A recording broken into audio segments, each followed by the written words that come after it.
श्री गजानना सुंदर मुख श्री गजानना सुंदर मुख श्री गजानना सुंदर मुख श्री गजानना एकदंत श्री गजानना एकदंत श्री गजानना एकदंत श्री गजानना एकदंत श्री गजानना सुंदर मुख श्री गजानना सुंदर मुख श्री गजानना प्रथम नमामि गजानना प्रथम नमामि गजानना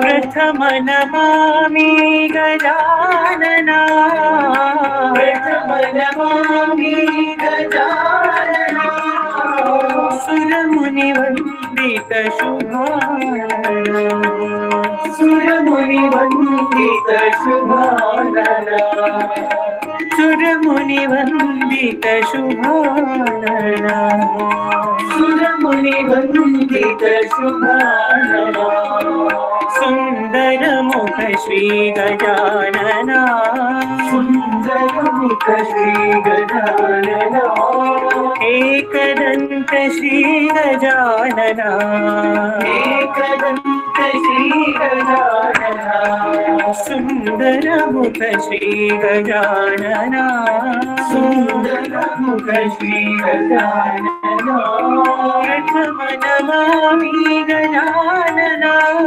प्रथम नमामि गजानना सुरमुनिवन्दित शुभानना सुरमुनिवन्दित शुभानना सुरमुनिवन्दित शुभानना सुरमुनिवन्दित शुभानना सुंदर मुख श्री गजानना।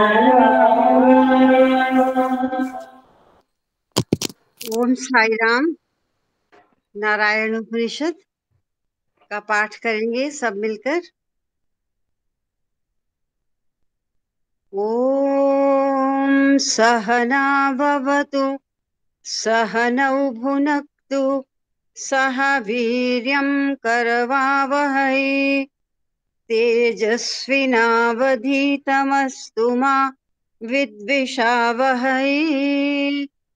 ओम शांति शांति शांति। ओम अथ पुरुषो हवै नारायणो कामयत प्रजाः सृजेयेति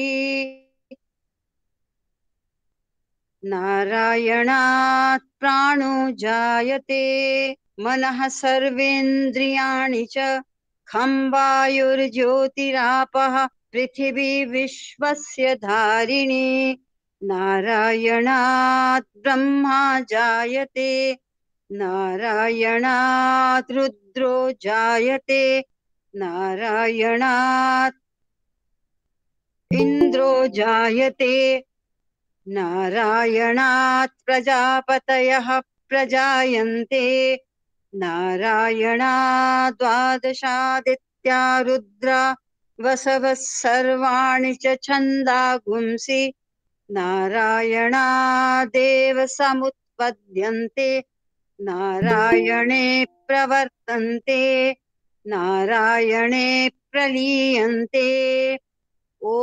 ओम अथ नित्यो नारायणः ब्रह्मा नारायणः शिवश्च नारायणः शक्रश्च नारायणः या वा पृथिव्यौ च नारायणः कालश्च नारायणः दिशश्च नारायणः ऊर्ध्वश्च नारायणः अधश्च नारायणः अन्तर्बहिश्च नारायणः नारायण एवेदगुं सर्वं यद्भूतं यच्च भव्यं निष्कलो निरञ्जनो निर्विकल्पो निराख्यातः शुद्धो देव एको नारायणः न द्वितीयोऽस्ति कश्चित् य एवं वेद स विष्णुरेव भवति स विष्णुरेव भवति।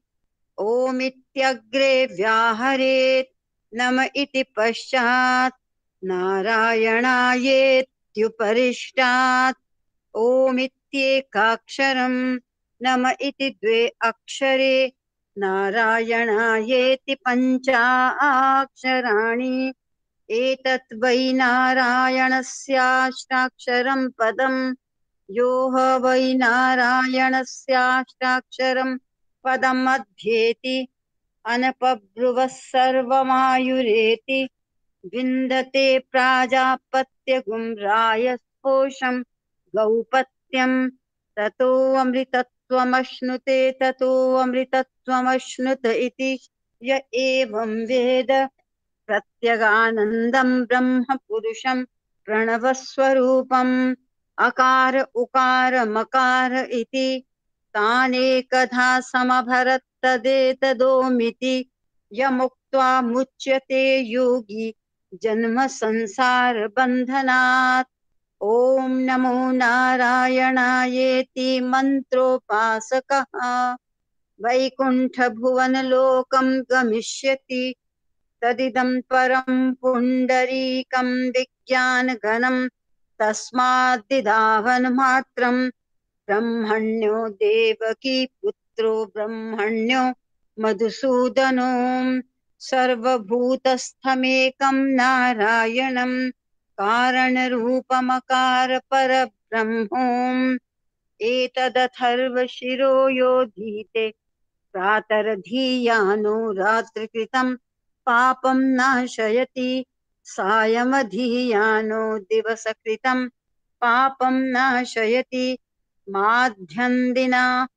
माध्यन्दिनम् आदित्याभिमुखो धीयानः पञ्चपातकोपपातकात् प्रमुच्यते सर्वं वेदपारायण पुण्यं लभते नारायण सायुज्यमवाप्नोति नारायण सायुज्यमवाप्नोति य एवं वेद इत्युपनिषत्।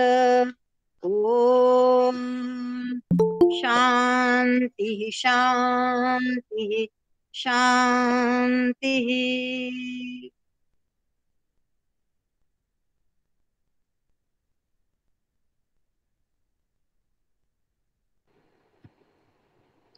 ओम श्री साई राम। भगवान बाबा के पावन चरणों में मेरा शतकोटि प्रणाम। आप सभी को मेरी प्रेम भरी जय साई राम।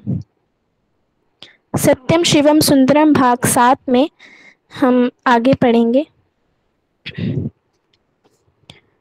संस्थाओं को अपने हाथ में लेने का काम स्वामी ने लगभग तुरंत ही किया था। श्री सत्य साई सेंट्रल ट्रस्ट के प्रतिनिधियों की एक कमेटी एलाइक पहुंची थी। वे समाज में उच्च स्थान रखने वाले लोग थे। वे भगवान के अनन्य भक्त भी थे। उन्होंने एलाइक में जो देखा उससे बहुत अधिक प्रभावित हुए थे। संस्थाओं के हर केंद्र में उन्होंने सभी प्रकार की बातों की विस्तृत जानकारी प्राप्त की थी। संपत्तियों एवं चुकाने वाले ऋणों का अनुमान आंका, फिर एक अनुकूल रिपोर्ट को बनाकर ट्रस्ट को सौंप दिया। उसके बाद जो मीटिंग हुई तब एक सदस्य ने कहा कि बड़ी मात्रा में ऋणों का भुगतान करना होगा। तब स्वामी ने कहा, मैं इन संस्थाओं को भवन एवं चंदा को प्राप्त करने के लिए स्वीकार नहीं कर रहा हूं। अपितु वहाँ अच्छे लोग हैं। उनकी समर्पित भावना और भक्ति को देखकर उन्हें स्वीकार कर रहा हूँ। अक्टूबर 1977 को विजयदशमी के दिन जब बड़ी भारी भीड़ प्रशांति निलय में एकत्रित थी, तब न्यास द्वारा उन दोनों संस्थाओं के लिए जाने की घोषणा की गई थी। उस घोषणा से हमें पूर्ण संतुष्टि प्राप्त हुई थी। इस तरह से प्रिय अन्ना के खो देने से उत्पन्न हुई शून्यता को स्वामी ने भर दिया था। अंततः स्वामी अत्यंत अनुकंपा से मद्दनहल्ली आकर संस्थाओं को अपने हाथ में ले लेना अगस्त 1978 को स्वीकार किया और उसके बाद यथाविध एलाइक को भी गए। भगवान के मद्दनहल्ली के दौरों पर आते देख हमारे हृदय आनंद से पुलकित हो गए थे और वह समय हमारे जीवन में उत्सुकता भरी यादगार बन गया था। विद्यार्थियों के सुकोमल हृदय में अत्यधिक उत्साह और आनंद का बाढ़ उमड़ पड़ा। अनेक चेहरों पर एक विशेष आभा झलक रही थी। स्वामी के स्वागत की तैयारियां जोर शोर से होने लगी थीं। हमें अंदर ही अंदर यह बात अच्छी तरह से मालूम थी कि साईं बाबा के स्वागत में चाहे हम कितनी ही उच्च श्रेणी की तैयारी सत्य साईं ग्राम में करें, वह तुलना में निम्न ही होगी। लेकिन हमें यह स्मरण कर कुछ शांति मिली कि ये वही भगवान हैं जिन्होंने विदुर की कुटिया और शबरी के आश्रम में अपने पहले के अवतार में पधारे थे। हमने उनसे प्रार्थना की थी कि वे हमारी कमियों एवं भूलों को कृपा करके न गिने। ये भूलें चाहे अंदर की हो या बाहर की। हम उत्सुकता से उनके आगमन की प्रतीक्षा करने लगे थे। यह 14 अगस्त 1978 की विजयदशमी का शुभ दिन था। उस दिन का वर्णन करने के लिए हमारे पास कोई भाषा या शब्द नहीं है जिसका हमने उस दिन आनंदपूर्ण अनुभव किया था। वह दिन हमारे लिए चिरस्मरणीय था। स्वामी प्रातःकाल 9 बजे के करीब सत्य साईं ग्राम को पधारे। 400 विद्यार्थी नेवी ब्लू और गेरुए रंग के परिधानों में स्वामी के लिए गार्ड ऑफ ऑनर समर्पित किया था। मंदिर तक जाने वाले 200 फीट लंबे फूलों से बिछे मार्ग के इर्द गिर्द खड़े थे। स्वामी ने कार से उतरते ही धूप में नहाए खड़े पश्चिम और दक्षिण की ओर स्थित पहाड़ों की श्रृंखला को देखा। वे अपनी दृष्टि से प्रेम और अनुकंपा का प्रसार कर रहे थे। उनके अलौकिक चेहरे पर आनंददायक मुस्कुराहट खेल रही थी। उन्होंने होले से अपने श्रुति मधुर स्वर में इस प्रकार कहा, यह तपोभूमि है। स्वामी विद्यार्थियों की कतार के मध्य से होते हुए 200 फीट की दूरी चलकर मंदिर की सीढ़ियां चढ़कर गलियारे के पास पहुंचे। उन्होंने शिलान्यास के उद्घाटन पर शिलालेख पर खुदे अक्षरों को पढ़ा। 14 अगस्त 1978 को भगवान श्री सत्य साईं बाबा ने श्री सत्य साईं लोक सेवा ट्रस्ट का उद्घाटन बड़ी अनुकंपा से किया है। स्वामी ने इस बात का निश्चय कर लिया कि एलाइक और मद्दनहल्ली की संस्थाओं के लिए अलग से ट्रस्ट बनाएंगे, जिसके ट्रस्टी वे स्वयं रहेंगे, जिसमें उनके साथ लोक सेवा वृंद के वरिष्ठ सदस्य भी रहेंगे, जो प्रबंध के लिए काउंसिल का गठन करेंगे। जब स्वामी मंदिर में प्रवेश करके कुर्सी पर विराजे, तब हम उनके चारों ओर संतुष्टि से जगमगाते हुए चेहरों से खड़े हो गए। हमने हाथ जोड़कर कहा,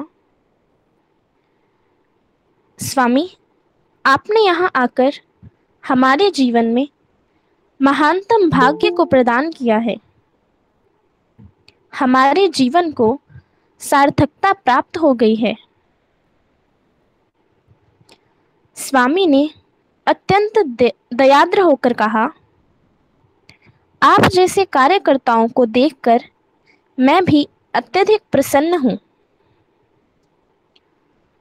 स्वामी के साथ चलने वाले ख्याति लब्ध वैदिक विद्वान श्री कामावधानी ने संतोष से कहा, स्वामी, यह देखकर लगता है कि श्री राम का भारद्वाज ऋषि के आश्रम में श्री राम का पुनः अवतार लेकर प्रकट होने की तरह लग रहा है। ट्रस्ट डीड के पंजीकरण के लिए एक कमरा निश्चित किया गया, जो मंदिर के दाईं ओर था। पंजीकरण की प्रक्रिया के समाप्त होने पर स्वामी परिसर के चारों ओर देखने को गए। उन्होंने स्कूल के हर कमरे का निरीक्षण किया और हॉस्टल को भी देखा। विद्यार्थियों ने भगवान का अपने अपने कमरों में भक्ति और आनंद के साथ स्वागत किया। स्वामी लगभग हर कमरे में जाकर बैठते थे और थोड़ी देर के लिए ही सही, यदि कोई विद्यार्थी कुछ कमरों में लड़कों ने अपने गद्दों को एक के ऊपर एक रखकर उसे चादर से ढककर सोफा की तरह बनाकर भगवान को बैठने का आग्रह किया था, उन्होंने रसोई घर और भोजनालय में अपनी उपस्थिति से आशीर्वाद दिया। यहाँ तक कि गौशाला और खेती की जमीन को भी स्वामी ने अपने चरण कमलों से पवित्र कर दिया था। अतिथियों के साथ मंदिर में भोजन करने के बाद स्वामी ने प्रार्थना के हॉल में विद्यार्थियों एवं अध्यापकों को संबोधित किया था। श्री सत्य साईं ग्राम में यह स्वामी का पहला प्रवचन था। उन्होंने बहुत ही मधुर कन्नड़ भाषा में अपना प्रवचन दिया। उन्होंने विद्यार्थियों से इस बात पर जोर देकर कहा कि वे अपने अध्यापकों के आदर्श का अनुसरण करें। उन्होंने अपने प्रवचन को यह कहकर समाप्त किया, मैं यदा कदा आकर आप सबको आनंद प्रदान करता रहूँगा। मैं जब भी पुट्टापर्ती से व्हाइटफील्ड आया जाया करूँगा, तब अवश्य यहाँ आया करूँगा। यह कहने की आवश्यकता नहीं है कि स्वामी द्वारा कहे गए राम जी। अंतिम वाक्य को सुनकर साई राम जी। साई राम जी। साईराम अंकल, बेटा ये तो पढ़ लिया था चैप्टर पूरा। मैंने आंटी से पूछा था। दोबारा पढ़ने लग गए तो पढ़ लिया था सारा चैप्टर, मैंने खत्म भी कर दिया था। 7वां तो 8वां पढ़ना था आज। आंटी और गलतफहमी हो रही है, मैंने सारा ब्रीफ कर दिया था ये। तो मैं आगे से पढ़ूं फिर? 8वां पढ़ो आप। 8वां पढ़ना था, 7वां तो पूरा पढ़ दिया था। ठीक है। 7वां पूरा brief। हाँ 8वां पढ़ो आप।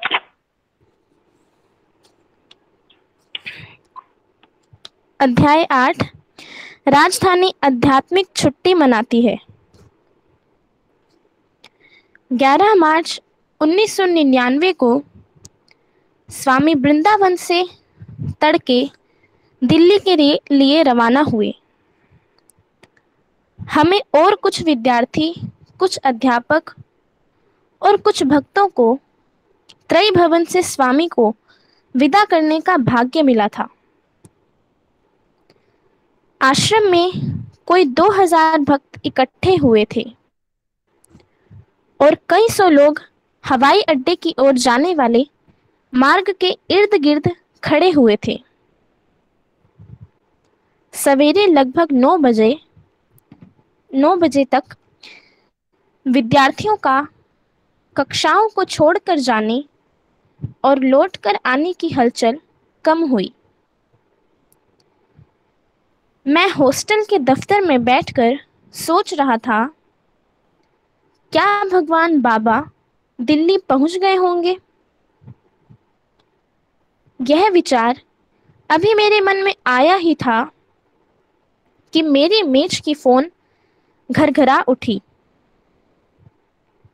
फोन उठाते ही मुझे श्री श्रीनिवास की आवाज सुनाई दी, जो बाबा के साथ दिल्ली गए थे। उन्होंने कहा, यह फोन कॉल आपके जीवन के लिए है। आप ही पहले व्यक्ति हैं जिनको भगवान बाबा के दिल्ली पहुंचने की खबर दी जा रही है। यह तो बहुत अद्भुत बात है, मैंने कहा। स्वामी कहाँ हैं? स्वामी मेरे सामने हैं। हम लोग अभी भी हवाई जहाज में ही हैं, श्रीनिवास ने कहा और अपनी सीट पर उछल पड़ा। श्रीनिवास ने अपनी बात जारी रखी। स्वामी ने स्वयं मुझसे कहा कि आपको इस बात की सूचना दे दूं कि हम दिल्ली पहुंच गए हैं और साथ ही उनके ढेरों मुक्त हस्त आशीषों को वहां के विद्यार्थियों एवं अध्यापकों को प्रदान करने को कहा है। मुझे स्वामी की दयालुता से हर्षातिरेक हुआ और फूट पड़ा। सर, स्वामी के प्रति कृतज्ञता ज्ञापन करने के लिए मेरे पास शब्द नहीं हैं। ऐसे स्मरणीय अवसर में भी उन्होंने हमें याद किया है। यह उनकी परम दयाशीलता का प्रमाण है, जिन्हें व्यक्त करने के लिए मेरे पास शब्दों की कमी है। कृपया उन्हें हमारे असंख्य प्रणामों को हमारी ओर से दीजिए। मैं ऐसा ही करूंगा, साईराम। श्रीनिवास के द्वारा फोन को स्विच ऑफ करने के पहले मुझे ऐसे अवसरों पर स्वामी और उनके पास स्थित लोगों में और वहां के वातावरण में जो नैसर्गिक खुशबू होती है, उसकी सुगंध को सूंघ सका। 17 वर्ष के बाद स्वामी नई दिल्ली पधार कर इसे आशीर्वाद प्रदान किया। यह दौरा 1 हफ्ते भर के लिए था।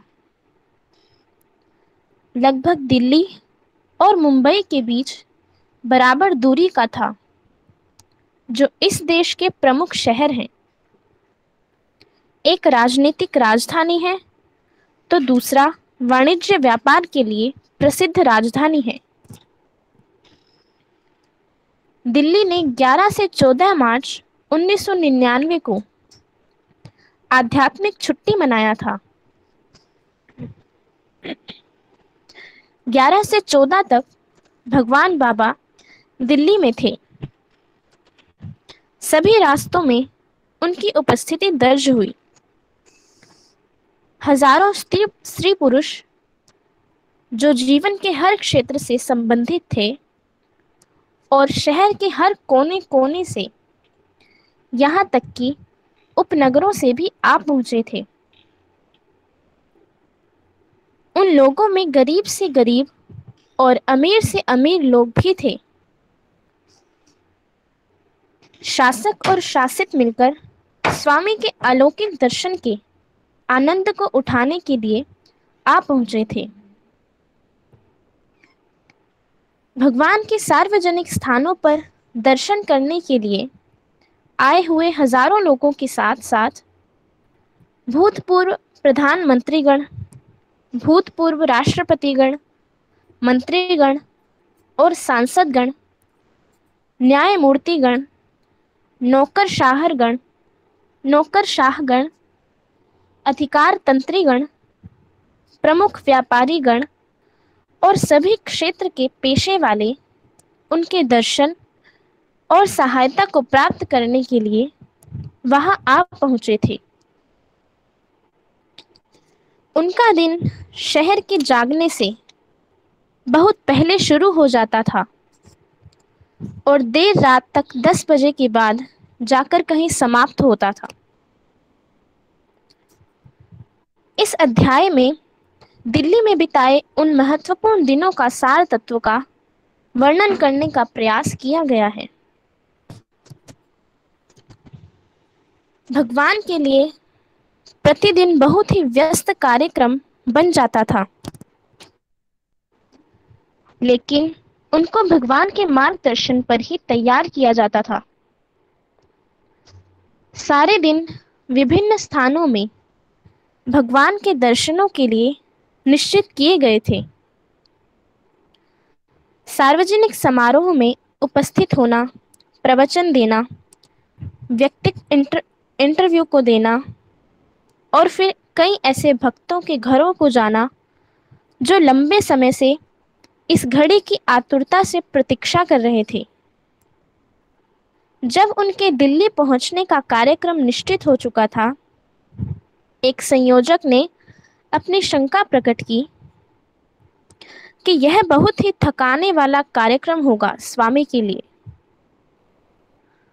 लेकिन स्वामी ने यह कहकर उनके संदेह और अनुमान को दूर कर दिया, मैं अर्धरात्रि तक कार्य करने के लिए तैयार हूं, कहीं भी जाने के लिए तैयार हूं। अपने 3 दिन के छोटे से समय में स्वामी ने कई हजार लोगों के मर्म को स्पर्श किया था। क्या यह भगवान का प्राथमिक कार्य नहीं है? जब वे मानव अवतार लेकर इस पृथ्वी ग्रह पर उतरते हैं। हाँ, उन्होंने प्रतिदिन जहां भी रहे यह काम किया था। इस बार वे दिल्ली उन गरीब लोगों को अपना आशीर्वाद देने आ पहुंचे थे जिन्होंने अपने जीवन काल में कभी भी देश के दक्षिणी भाग की यात्रा नहीं की थी और चाहकर भी स्वामी के पास नहीं जा पाए थे।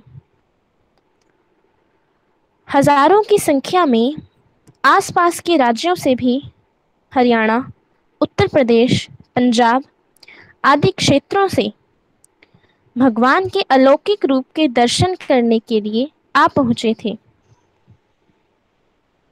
जिनकी पूजा उनके लाखों संगी साथी और यहाँ तक कि लगभग संसार के 100 देशों से भी ज़्यादा देशों में उनकी पूजा की जाती है।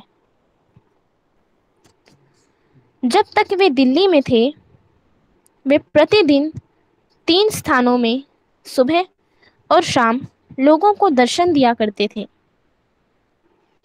सबसे पहला स्थान श्री कुलवंत राय नंबर 12 औरंगजेब लेन का था, जहां भगवान ठहरे हुए थे। 4 दीवारी के बीच में स्थित लॉन में हरे भरे पेड़ थे, जिनके घने हरे पत्ते बसंत ऋतु के आगमन की सूचना दे रहे थे। यहाँ लगभग 2000 लोगों की बैठने की जगह थी। यहाँ प्रवेश पास के द्वारा प्राप्त किया जा सकता था। उस ठंड भरे प्रातःकाल 5 बजे से ही लोग वहां आना शुरू कर देते थे। हर कोई पहला और निकट का स्थान प्राप्त कर लेना चाहता था, जिससे स्वामी के दर्शन भली भांति कर सके और उनको अपने पत्र और नोट हाथ में दे सके। उन्होंने चलते फिरते भगवान से एक आध बोल बोलने की भी इच्छा मन में रखकर आए थे। उन लोगों में कई चिर परिचित चेहरे भी थे, जिन्हें प्रशांति निलयम में बहुधा देखा जाता था।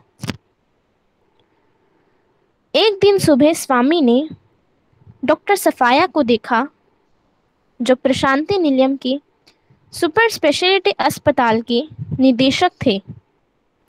उनसे कहा, मैं आपके यहीं रहने का प्रबंध करवा दूंगा। आपको शहर के इतनी अधिक भीड़ भाड़ को पार कर दिन में 2 बार यहाँ आना बहुत मुश्किल है। इस पर डॉक्टर सफाया ने कहा, स्वामी, दिल्ली से पुट्टापर्थी आपकी सेवा में इतनी दूर यदि मैं आ सकता हूँ, तो फिर यहाँ के एक कोने से दूसरे कोने को नहीं पहुँच सकता हूँ, वह भी आपके दर्शनों के लिए। लोगों के समूह में कई ऐसे गणमान्य लोग थे, जिन्होंने अपने जीवन काल में पहली बार भगवान को देखा था या देखने का पहला मौका था। उन्हें सफर करने का कष्ट या लॉन में घंटों दर्शनों के लिए बैठे रहने का कष्ट महसूस ही नहीं होता था।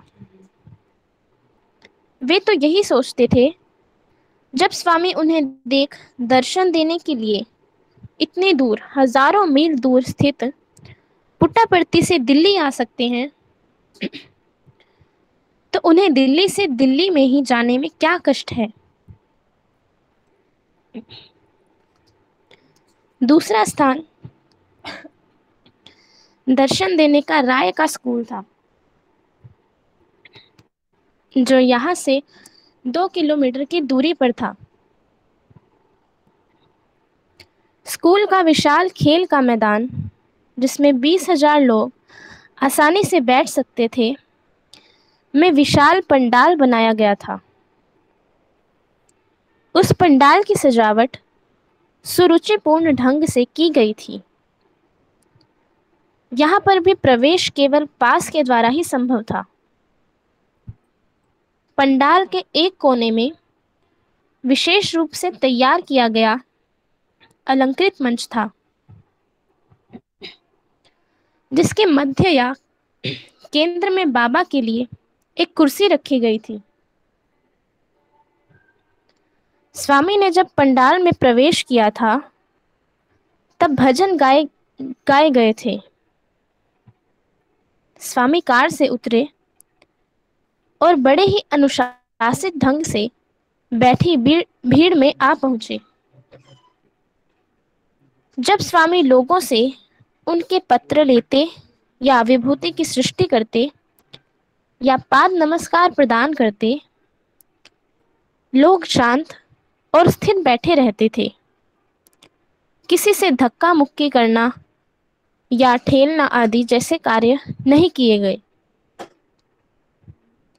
यह सब उन सेवा दल के अथक परिश्रम के कारण संभव हुआ, जिन्होंने बाबा के पहुंचने के पहले ही उन्हें काफी अच्छी तरह से बतलाया था कि बाबा के वहां पहुंचने पर किस प्रकार आचरण करना चाहिए। पंडाल में जगह जगह टीवी मॉनिटर्स रखे गए थे, जिससे लोगों को बाबा को पास से देखने का सा अनुभव हो सके। उस शांत वातावरण में भक्ति और अनुशासित ढंग से भक्ति के भजन गाए गए थे। भक्तों के बीच जा पहुंचने के बाद स्वामी मंच पर पहुंचे और आरती स्वीकार की। जैसे ही वे नीचे उतरे, उन्होंने होले होले अपने हाथों को हिलाया, मानो वे एकत्रित भीड़ को उस दिन के सत्र के लिए विदा कह रहे थे। जवाहरलाल नेहरू स्टेडियम उनके दर्शन देने की तीसरी जगह थी। यहाँ प्रवेश के लिए पास की जरूरत नहीं थी। यह वास्तव में सार्वजनिक दर्शन था। यहाँ एकत्रित जन समूह ठीक उसी तरह की जिस तरह भगवान के जन्मदिन के अवसर पर विद्यागिरी हिल व्यू स्टेडियम में थी। जैसे ही भगवान ने स्टेडियम में कदम रखा, वहां शांतपूर्ण वातावरण बना हुआ था। पवित्रता का राज्य था। जो स्थान कई खेल कूदों की प्रतियोगिताओं के लिए युद्ध क्षेत्र बन जाता था, वही स्थान आदि भगवान साईं कृष्ण की उपस्थिति से आध्यात्मिक स्वर्ग सा बन गया था। क्या यही श्री कृष्ण नहीं है जिन्होंने कुरुक्षेत्र को गीता का उपदेश देकर पवित्र स्थान की तरह बदल दिया था। भगवत गीता यानी नैसर्गिक गीत मानव जाति के लिए प्रदान किया था। उन स्थानों पर जब खेल कूद के दौरान विज्ञापनों को लगाया जाता था, वहां पर बाबा के रंगीन चित्र और सुंदर वाक्य लिखे पोस्टर लगाए गए थे। स्टेडियम के एक छोर पर ऊंचाई एक मंच बनाया गया था, लेकिन बाबा ने उस प्यासी भीड़ के मध्य जाना पसंद किया जो उनके दर्शनों की प्यासी थी और जहां मधुर भजन गाए जा रहे थे। आयोजकों द्वारा किए गए इस निवेदन की उपेक्षा की थी कि वे गोल्फ कार्ट पर भीड़ में जाएं। इसके बजाय वे नंगे पैर अपने भक्तों के बीच अपने विशुद्ध प्रेम की वृष्टि और आशीष प्रदान करने लगे, जिसे देख भीड़ पुलकायमान हो उठी थी। इन 3 दिनों में वह खाली स्थान आध्यात्मिक केंद्र बन गया था और दिल्ली की सभी सड़कें स्टेडियम की ओर ही जाती थीं, लोगों से भर गई थी। दिल्ली में 12 बजे की सुबह भगवान ने सबसे पहला कार्य श्री सत्य साई इंटरनेशनल सेंटर का उद्घाटन करने का किया था। मुख्य अतिथि के रूप में प्रधानमंत्री श्री अटल बिहारी वाजपेयी जी उपस्थित थे। इस समारोह में राजधानी के मुख्य गणमान्य जन और राष्ट्रीय सरकार के मुख्य सदस्य और बाबा के अनन्य भक्त भूतपूर्व राष्ट्रपति डॉक्टर शंकर दयाल शर्मा भी थे। यह सेंटर दिल्ली के केंद्र स्थान इब्राहिम लोदी मार्ग पर स्थित था, जो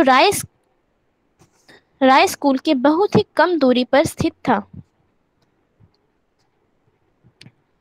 जैसे ही भगवान 9 बजने के थोड़े पहले परिसर में पहुंचे, उनका स्वागत पारंपरिक रूप से वैदिक मंत्रोच्चार के साथ किया गया। भवन को पवित्र करने के लिए आयोजित किए गए यज्ञ के अनुष्ठान की पूर्णाहुति को स्वीकार करने के बाद भगवान बाबा ने स्मृति फलक का उद्घाटन किया, जिसे बहुत ही सुरुचिपूर्ण ढंग से शिला पर मजबूती से स्थिर किया गया था।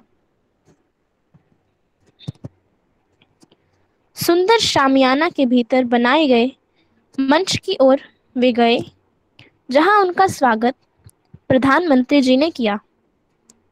श्री विनय राय द्वारा संक्षिप्त में 2 शब्द कहने के बाद कार्यक्रम आरंभ हुआ और उसके बाद श्री कुलवंत राय द्वारा स्वागत भाषण दिया गया, जिन्होंने सेंटर के निर्माण की गाथा बतलाई और इसके उद्देश्यों का रेखाचित्र प्रस्तुत किया।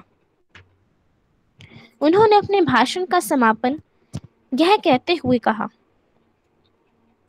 स्वामी 17 साल की दीर्घावधि के बाद दिल्ली पधारे हैं। उनके ईश्वरीय संकल्प से ही इस केंद्र का अवतरण हुआ है। आइए हम यह कामना करें कि वे प्रतिवर्ष दिल्ली पधारें। आखिरी वाक्य को सुनने के बाद सभी लोगों ने, यहाँ तक कि प्रधानमंत्री ने भी जोरदार तालियों की गड़गड़ाहट से वाहवाही की थी। बस बेटा, साई राम। साई राम। बस। हाँ जी डॉक्टर साहब। डॉक्टर अमर सिंह जी, साई राम। साई राम जी, साई राम। हाँ जी, साई राम डॉक्टर साहब। भगवान बाबा के दिव्य चरणों में मेरा कोटिशय प्रणाम और उपस्थित सब भक्तजनों के हृदयवासी भगवान को साई राम। आज हम सत्यम शुभ सुंदर पाठ 7 का 8वां अध्याय पढ़ रहे हैं। राजधानी आध्यात्मिक छुट्टी मनाती है। ये भगवान बाबा की मार्च 1999 के विजिट के बारे में बताया गया है सारा, कि किस प्रकार भगवान बाबा 11 मार्च को बेंगलोर से चले एरोप्लेन से। वहां उनके कम से कम 2000 भक्त इकट्ठा हुए थे त्राय वृंदावन में उनको विदाई देने के लिए, और वहां से वो प्लेन पकड़ करके वो दिल्ली के लिए उनकी यात्रा आरंभ हुई। देखिए, भगवान बाबा की ये मैं समझता हूँ, मैंने तो 3 बार वहाँ दर्शन किए हैं। एक बार तो पहले आए थे शायद 70 के आसपास, वो तो हम दर्शन नहीं कर पाए थे, जो क्षेत्र आए थे। उसके बाद 4 जुलाई 1980 के भगवान फिर आए थे और वो सोनलाल जी ठहरे हुए, वहां भी दर्शन देते थे वीआईपी को, और उसके बाद ऑडिटोरियम में उनके दर्शन होते थे, जहाँ 4 जुलाई को हमने पहली बार भगवान बाबा के दर्शन वहां किए। उसके बाद स्वामी 1982 के अंदर भी आए थे, और ये तीसरा ट्रिप था जब 11 मार्च 1999 को स्वामी जी दिल्ली आए हैं। वे श्री कुलवंत राय जी के मकान नंबर 12 था औरंगजेब लेन में, वहां पर ठहरे हुए, और मुख्य रूप से उनके 3 जगह प्रोग्राम दिल्ली के अंदर हुए थे। पहला प्रोग्राम जो था वो तो कुलवंत राय जी के बाहर लॉन था काफी बड़ा, उसमें लगभग 2000 व्यक्ति बैठ सकते थे। वहां पर जो वीआईपी आते थे तकरीबन उनके लिए पास सिस्टम के द्वारा एंट्री होती थी। दूसरा, वहां से 2 किलोमीटर दूरी पे रॉयल स्कूल था, सीनियर सेकेंडरी स्कूल था, भगवान बाबा का ही आशीर्वाद से चल रहा था। उनके प्ले ग्राउंड में भी दर्शन होते थे। लगभग 20,000 व्यक्ति वहाँ सामूहिक रूप से दर्शन कर सकते थे। इसके अंदर भी पास सिस्टम से ही जा सकते थे। और जो सार्वजनिक प्रोग्राम था वो तीसरी जगह जो जवाहरलाल नेहरू स्टेडियम में हुआ, वहां पर पब्लिक के लिए खुला था, तो वहां पर भी लोग पूरी संख्या के अंदर, हजारों के अंदर, कई शहर अलग अलग स्टेट से, पंजाब से, हरियाणा से, हिमाचल से, यूपी से और दिल्ली के थे ही बहुत ज्यादा स्टेडियम वहां पर भरा हुआ था। हमें इसलिए मुझे याद है कि यहाँ 4 दिन मैंने सेवा की ड्यूटी भी दी थी, स्टेडियम में भी दी थी, इंटरनेशनल स्टेडियम वहाँ भी दी थी, सेंटर में भी, और उसके बाद जवाहरलाल नेहरू स्टेडियम में भी हमने सेवा का अवसर मिला था रानी के पास से। तो ये 3 स्थानों पर भगवान बाबा ने दर्शन दिए। तो इसके अंदर वो जो हमारे राइटर हैं वो इसका वर्णन कर रहे हैं सारे कृष्णामूर्ति जी कि इस प्रकार स्वामी वहां से निकले थे और 9 बजे जब मैं ऑफिस में बैठा था तो मेरे पास एकदम कॉल आई और मैंने टेलीफोन उठाया। मैं सोच ही रहा था स्वामी पहुंच गए होंगे दिल्ली। तो उसी समय श्रीनिवासन जी का टेलीफोन था कि तेरे को पहली बार इन्फॉर्म कर रहे हैं स्वामी का प्लेन दिल्ली एयरपोर्ट पर उतर गया है। तो उन्होंने पूछा भी था कि स्वामी का जब प्लेन के अंदर ही बैठे हैं, ये सूचना स्वामी ने कहा कि पहली बार मैं तुझे दे रहा हूँ। तो कहता है मैं बहुत ही गदगद प्रसन्न हो गया कि स्वामी ने मुझे इतना इम्पोर्टेंट समझा कि अपनी वहां के आगमन दिल्ली में पहुंचने की पहले सूचना मुझे दी। और फिर 17 वर्ष के बाद 1982 में पताउथम आए थे। उसके बाद फिर दिल्ली के अंदर ये पधार रहे थे 99 मार्च 11 मार्च को, और 4 दिन का भगवान बाबा का प्रोग्राम था। वहाँ 11 से 14 तक दिल्ली में ही थे और हजारों पुरुष स्त्रियों ने 3 दिन तक एक प्रकार से दिल्ली में पूरी आध्यात्मिक छुट्टी के रूप में मना रहे थे। तो लोग कितने ही हजारों की संख्या में दर्शन करने के लिए स्वामी के पास जाया करते थे। उनके अंदर भूतपूर्व प्रधानमंत्री भी होते थे, भूतपूर्व राष्ट्रपति भी थे, मंत्रीगण भी, सांसद भी और जस्टिस वगैरह, व्यापारी गण भी, तो सभी लोग आकर के वहाँ दर्शन भगवान बाबा के किया करते थे। तो इस प्रकार से भगवान बाबा का जो प्रोग्राम शुरू हुआ था वो 11 मार्च से शुरू हुआ था और प्रातः काल वो राय के मकान पर दर्शन देते थे। दिन में 2 बार प्रोग्राम होते थे, यहाँ भी राय के मकान पर, और बहुत ही बाबा का बेस्ट प्रोग्राम सुबह फाइनल किया जाता था। स्वामी के मार्गदर्शन में सारा तैयार होता था। और 1-2 संयोजक तो ये कहते थे कितना सुबह से रात तक का स्वामी थक जाएंगे, इतना लंबा कार्यक्रम रख दिया है। लेकिन स्वामी ने ये कहा कि मैं आधी रात तक भी कार्य करने के तैयार हूँ और कहीं भी तुम जाओगे प्रोग्राम बनाओ जाने के लिए तैयार।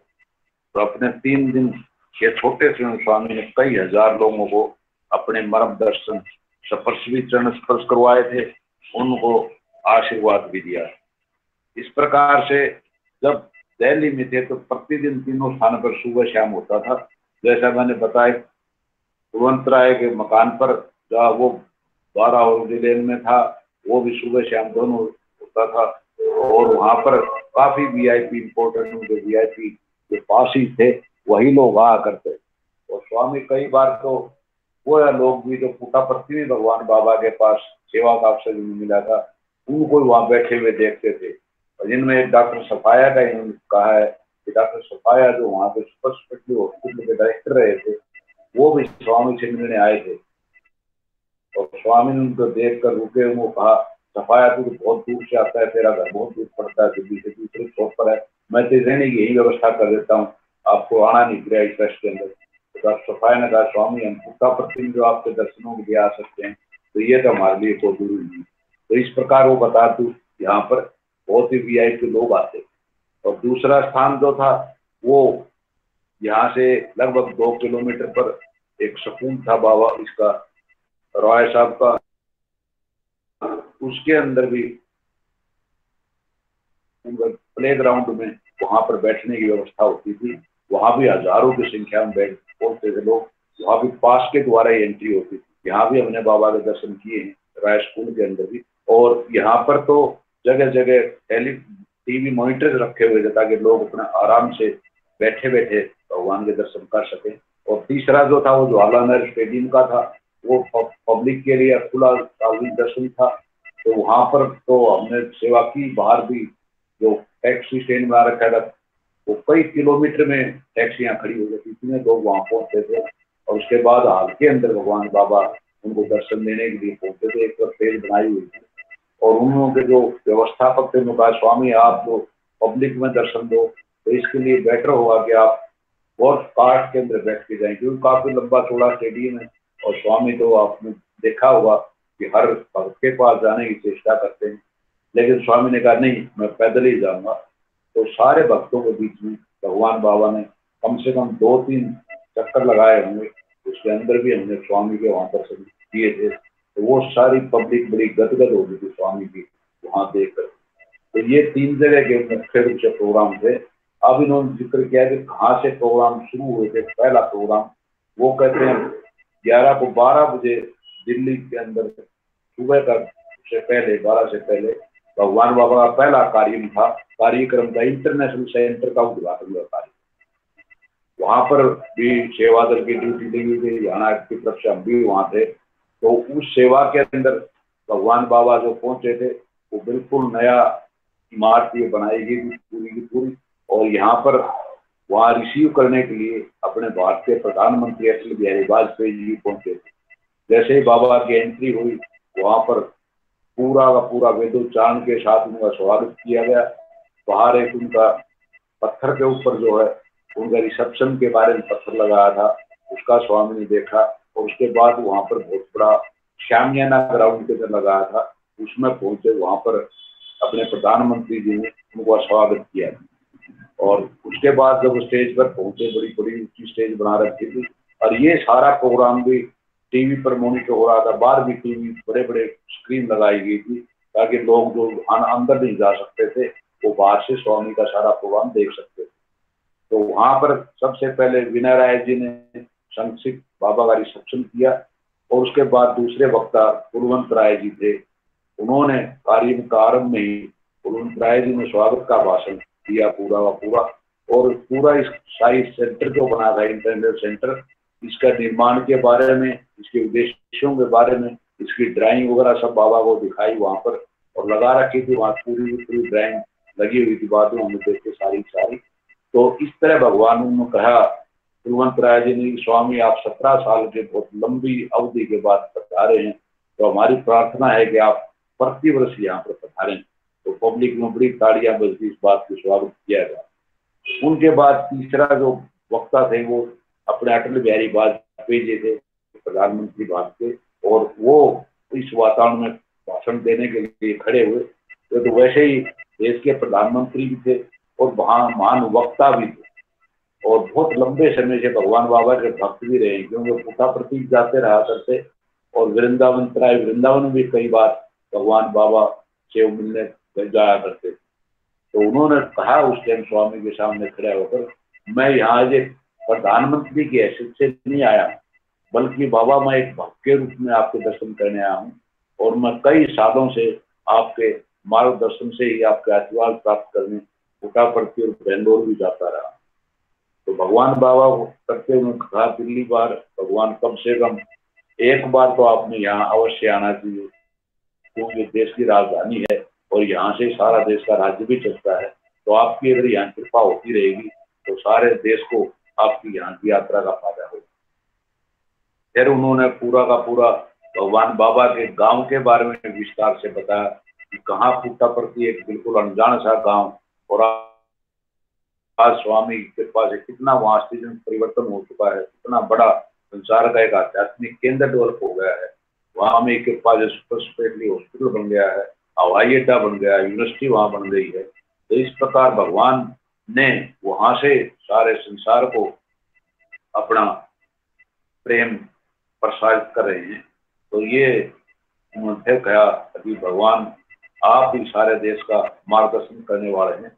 और आज तो हमारा देश बहुत ही दीनहीन अवस्था से गुजर रहा है, आप ये सब कुछ जानते हैं। तो हमें तो आपके मार्गदर्शन की अति आवश्यकता है। तो मुझे विश्वास है कि आप बार बार दिल्ली आएंगे और इसमें सुधार होगा।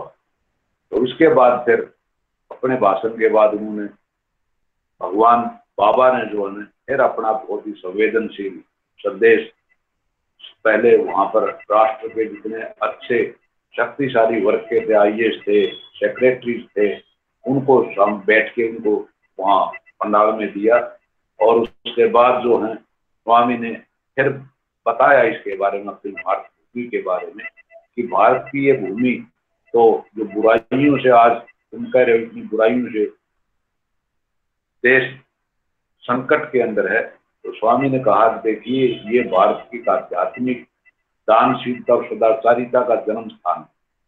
यहाँ पर शांति और अहिंसा का हमेशा ही प्रभाव रहा है और ये पवित्र भूमि तो आदि कोई वाल्मीकि ऋषि वेद व्यास जी जिन्होंने रामायण का महाभारत का पूरा लिखा है और इस महान भूमि पर अहिंसा परमो धर्म का संदेश देने के लिए भगवान बुद्ध आए हैं। और कितने ही या भगवान राम के रूप में यहाँ आए, कृष्ण के रूप में आए जिन्होंने भगवत गीता का संदेश दिया। तो कितने ही संतों का, महान साधुओं का, अवतारियों का ये स्थान रहा है, जन्म स्थान रहा है और उनकी शिक्षाएं हमें अनुसरण करने चाहिए जो कि उनसे हमारे श्रेष्ठ गुरुओं का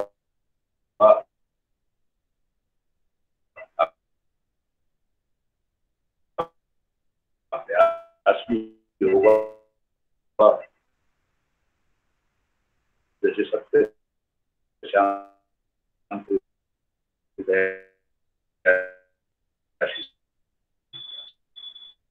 और भारत की संस्कृति से पढ़कर संसार के कोई दूसरी संस्था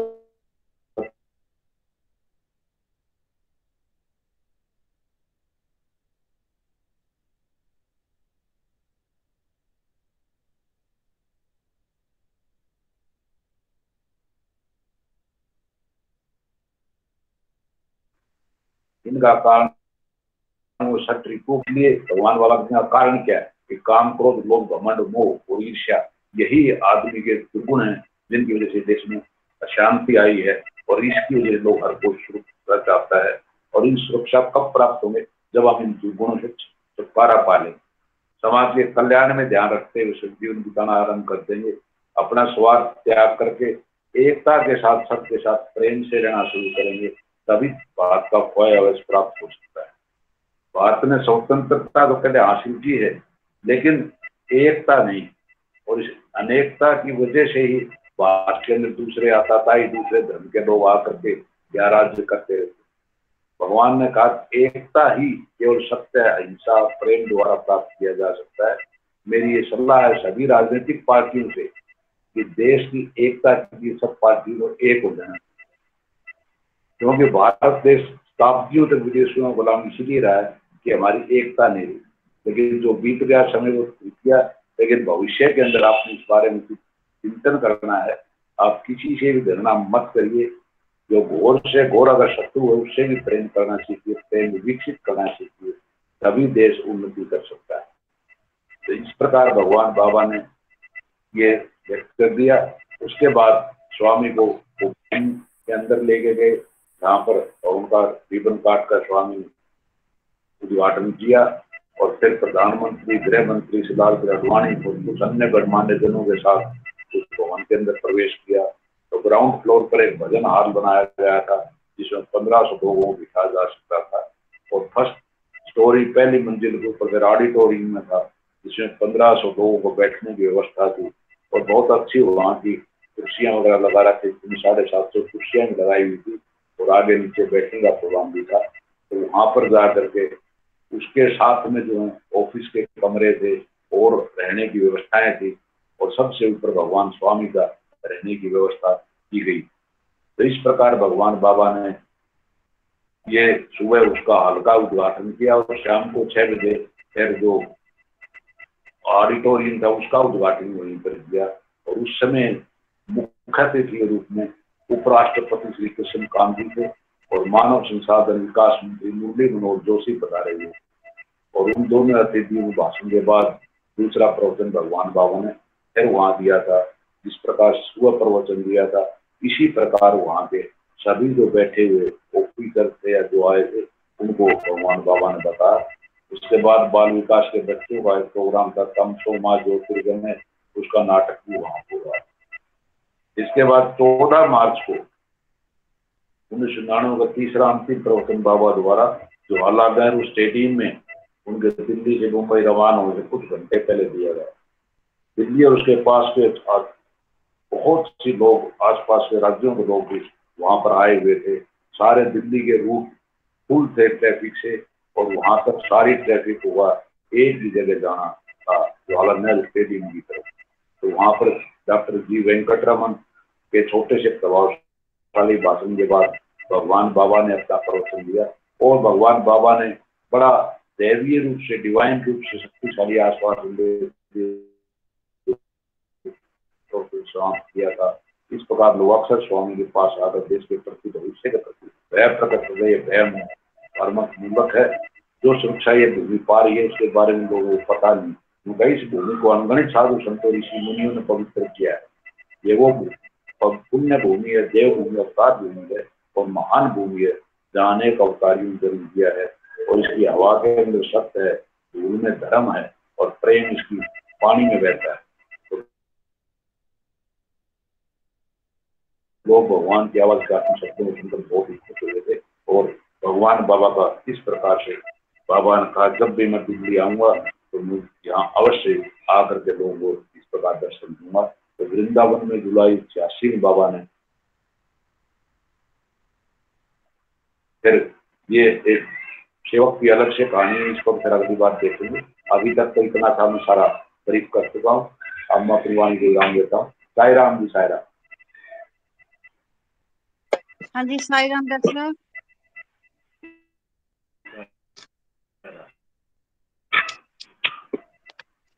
आज का चैप्टर राजधानी आध्यात्मिक छुट्टी मनाती है। भगवान बाबा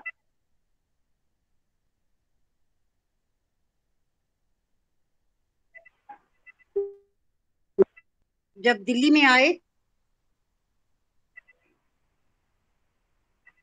तो 11 से 14 मार्च 1999 तो 4 दिन एक तरह से भारतवर्ष की राजधानी दिल्ली में छुट्टी ही थी। इंतजाम हुआ, एक दिन दर्शन करने बस हम गए थे और हम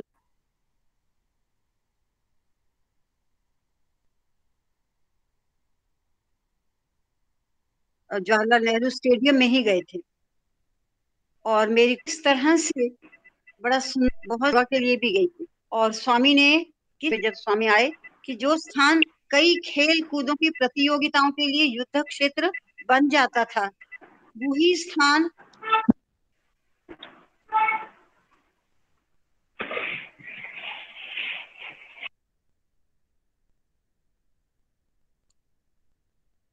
जो स्थान कई खेल कूदों की प्रतियोगिताओं के लिए युद्ध क्षेत्र बन जाता था, वही स्थान आदि भगवान साई कृष्ण की उपस्थिति से आध्यात्मिक स्वर्ग सा बन गया था। कितना सुंदर वर्णन कि जब भगवान जवाहरलाल नेहरू स्टेडियम में आए, अनंत अपार जनता को, जन समूह को भगवान ने अपने दिव्य दर्शनों से आशीर्वाद दिया।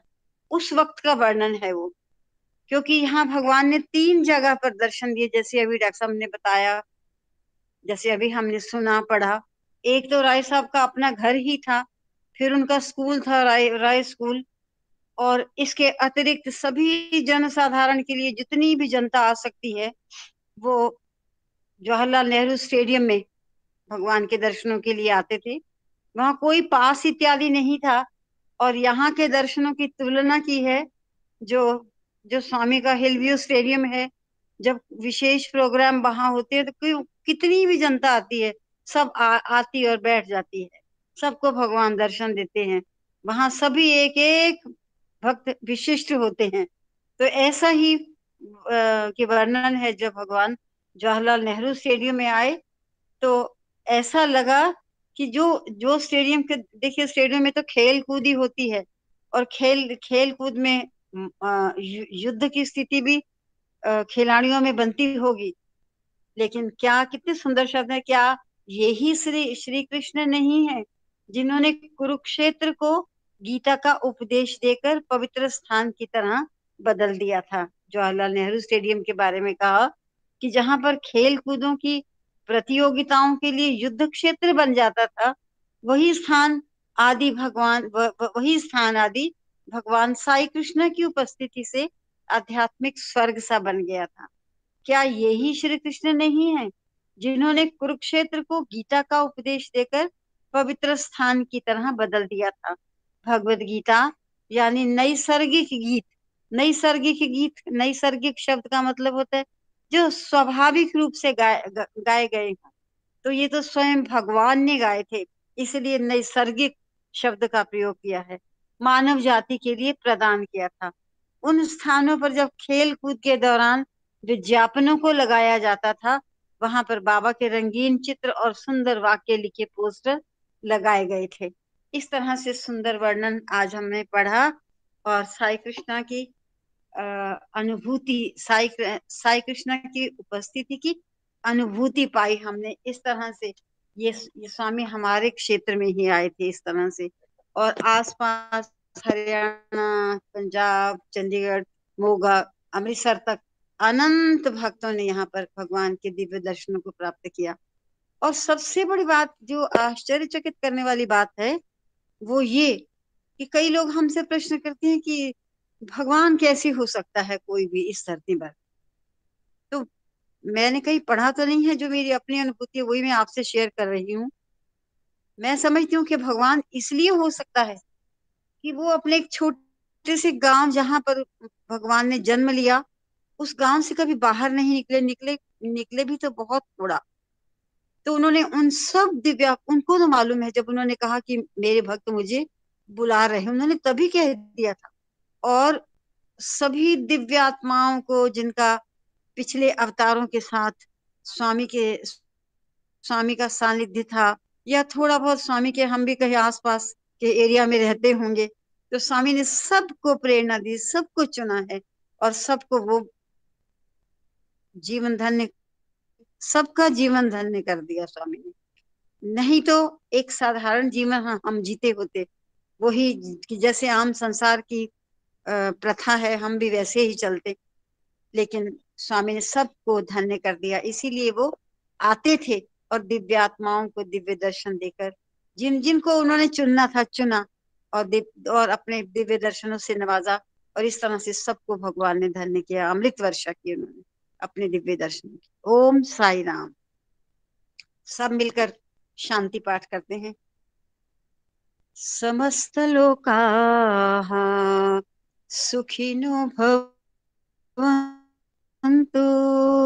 समस्त लोकाः सुखिनो भवन्तु, समस्त लोकाः सुखिनो भवन्तु। ओम शांति शांति शांति। जय बोलो भगवान श्री सत्य साई बाबा जी की जय। ओम साई राम। आप सबको सादर सप्रेम साई राम। ओम शांति।